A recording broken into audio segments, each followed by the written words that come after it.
Did you know that Southwest Florida coast was a safe haven for pirates? Hi, I'm Tom Lloyd with CCTV, encouraging you to get up, get out, and get active. And an event coming up with our Libraries and History Division, you're going to be able to learn about the legend of Gasparilla.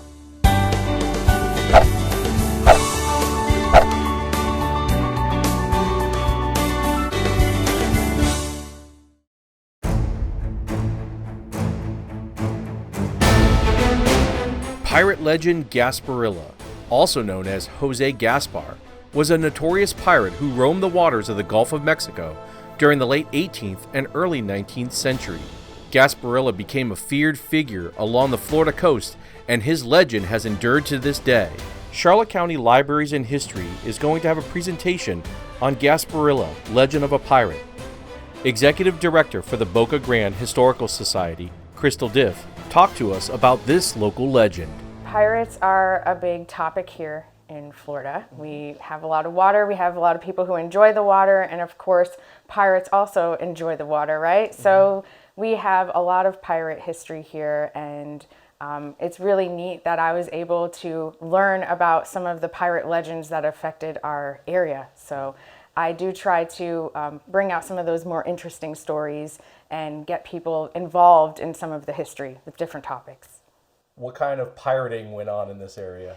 Oh, well, we have the legends, right? We have Gasparilla, that's the biggest name that we have around here, but there were tons of other pirates that were using these waters. Florida was a major trade route. Mm-hmm. And so, you had St. Augustine, which was a major port, and then you had Tampa starting to pop up on the other side. But we have so many small barrier islands that the pirates love to just go around in there and hide. And it gave them easy access to all of those merchant ships that were going by all around the entire state. So predominantly here in Boca Grande, Little Gasparilla Island, Don Pedro Island, talk to me about what these, why would pirates use these islands? Well, the pirates would use these islands to hide out, so they would establish themselves in a certain port on a certain island. That way they could try to have some place where they could rest and not be on the boat all the time. Also, they could find and forage some foods and try to find some fresh water too. But again, this was a major hideout area that, and also around this area, we have some deeper water. Mm-hmm. So it's a little bit easier to get out into those, the main deep ports, the routes. So they would be able to hide, but they would be able to see all the ships that were passing through around the island. So mostly they used it to hide out and wait for a merchant ship that was passing by so that they could take them, take them for all they're worth. Yeah. So how do we know that there was pirates here?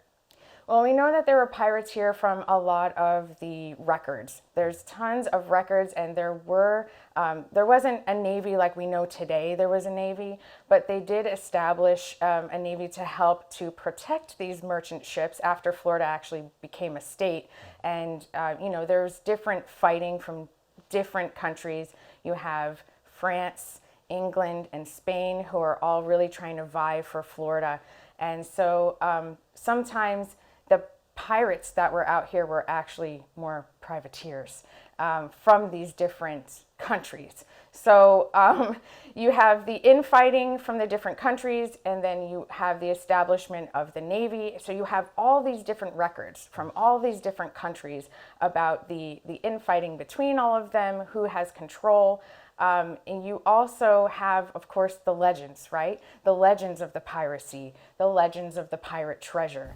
And no, there hasn't been any pirate treasure that has been found from, legends like Gasparilla here in this area.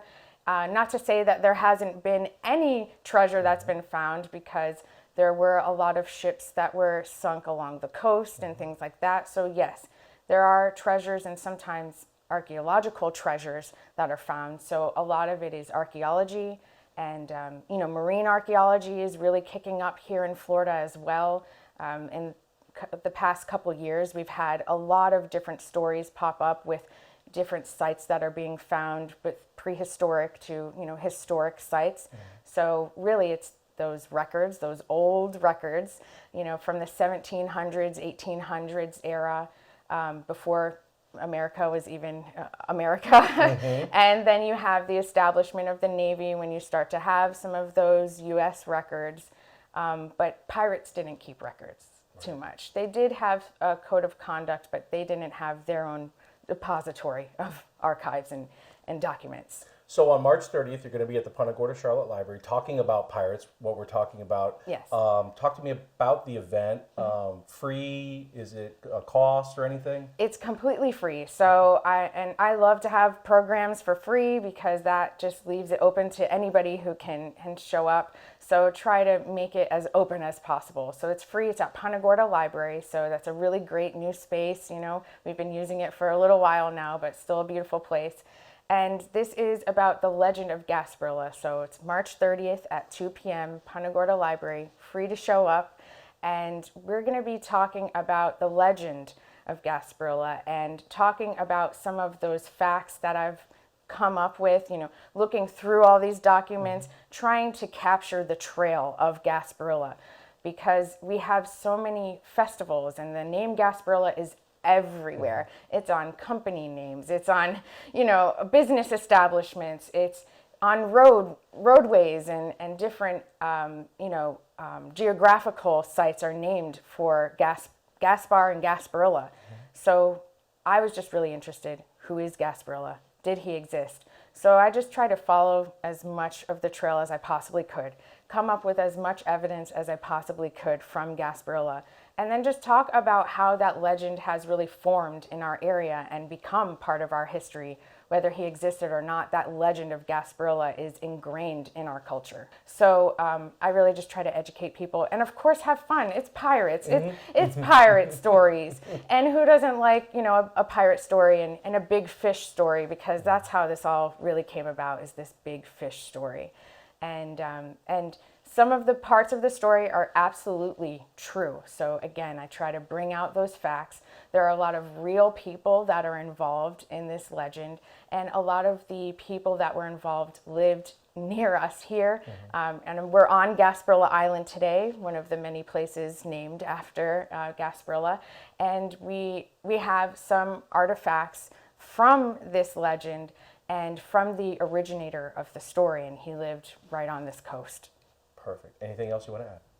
I'm just happy to come back into Charlotte County and see everybody from Punta Gorda and see some of my old friends. And I'm just happy to come back and do this presentation with everybody. And talk pirates.